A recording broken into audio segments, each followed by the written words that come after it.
guys, I hope you're all well and you're having a lovely day. Today we're going to be doing a DIY dress to matching set. I hope you like this video. I really enjoyed it and I got something out of something I'd kind of never worn before. I did buy it in my haul video, so if you've seen that you'll know what dress I'm on about. It was only £2. I did actually buy it to do a DIY due to the dress being quite baggy. So if you ever see like little pieces that are really cheap and you think, oh, that'd be really nice or something else, just give it a go. So I hope you like this DIY, guys. Please leave your comments below.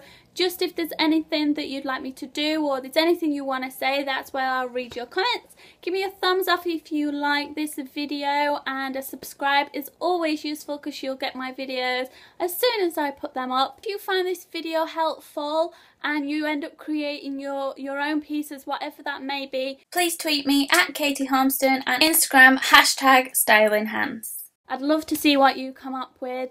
And yeah, I hope you enjoy this video and have a lovely day. Bye! Firstly, you need to establish where the zip is on your dress. If you don't have a zip, that's fine, but mine's on the side. So we're going to have a top and a skirt, and we're going to cut a seam along the centre so it separates the two. So with pins, we're going to mark along that line and then just cut across. This will separate your top and skirt. We're just going to put the top to a side and focus on the skirt first, removing all the pins from the skirt. So the material for your skirt is going to be quite large due to the pleats in the skirt, and your zip is going to be half the size. Just make sure you don't whip it off and you're threading on the top of your zip so the clasp on the zip will not come off. This will act as a stopper for the zip. With the material, we're going to be creating pleats, so you're going to take one piece, fold it over, another piece, fold it over, and this is going to create some nice movement for your skirt. We're then going to use a black cotton to hold these pleats together. If you keep doing it a few times and then you loop it through the end, and this is going to create a very durable knot. I always tend to do this a few times just because it's going to give you that durability, and then just snip it away. And you can see that gives you a very clean pleat. To create this belt, I'm going to be using cardboard. If you've got a piece of cardboard that is long enough to go around your waist, then that's fine, but I don't, so I'm using 3 pieces and then tacking them together. I'm also going to be putting a silk-like material on there just to give it that extra shine and high quality effect. You will need to measure your waistline. My waistline is 26, but we are going to be going to 28 to give you extra room.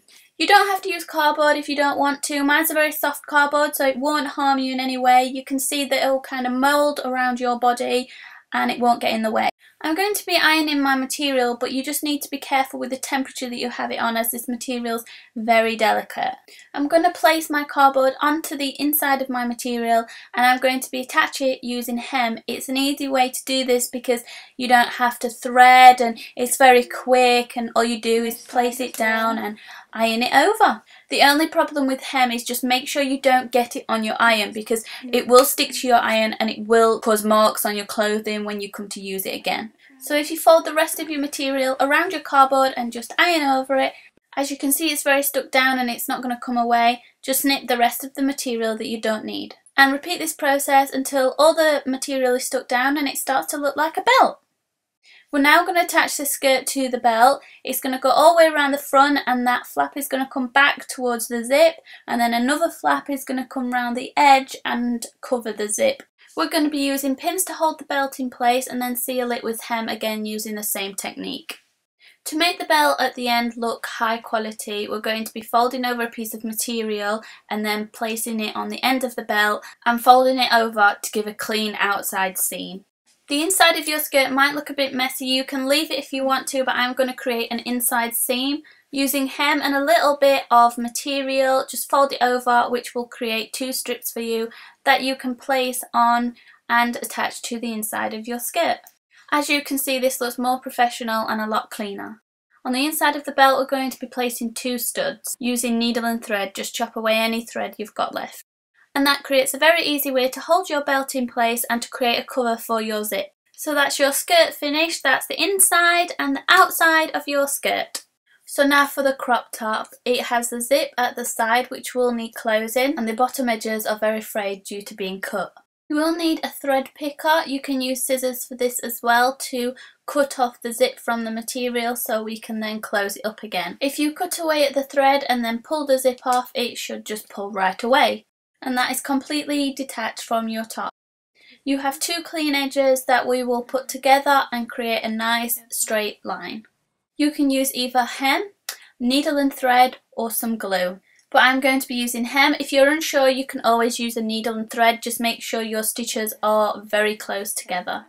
Cut the right amount of hem you need. I'm actually cutting mine into strips because the hem is quite thin, and then placing it on, folding it over and sealing it with the iron. As you can see, that gives you a very clean and strong line.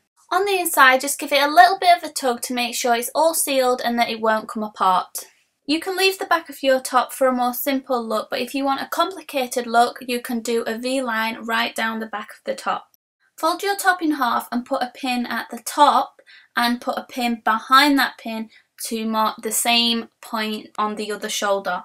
And that should give you a very symmetrical point for the two placements of the top. Just make sure they're in line with a ruler or a tape measure, just to make sure it's a straight mark. To get the third point, you need a tape measure and you need to measure the centre of your top and place a pin in there to mark it.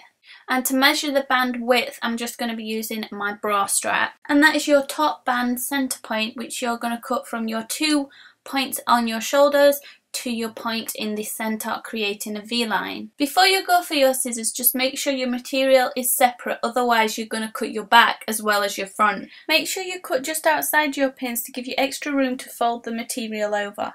Cut from your top pin to your centre pin on both sides, and that will create a V-shaped hole. And you want to cut straight down the centre to create 2 pieces. Before we carry on with the back, we're going to add some shoulder pads to give the top more shape. I am using this kettle protector, which I've never used, and it's great because it's got this foamy material in the centre.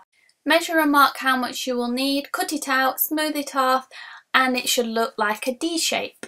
I'm going to be stitching around the edges of my material to keep it together. I'm going to be tripling it up. To create a good knot, wrap your thread around your finger a few times and then put the end piece of cotton through the loop and pull tight.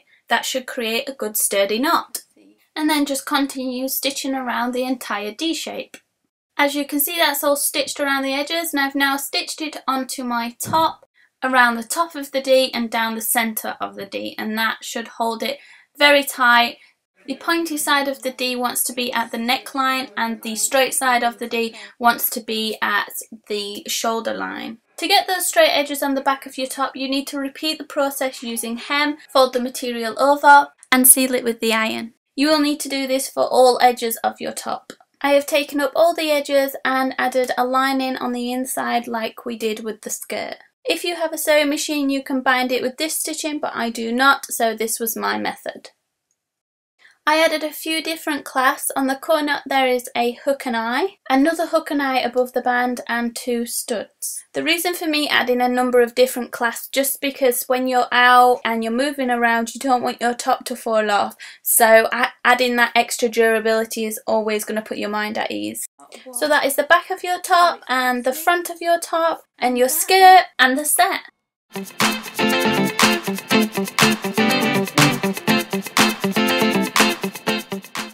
So let me introduce you to my dog, guys. This is Buddy, and he is in the way, but he's so cute.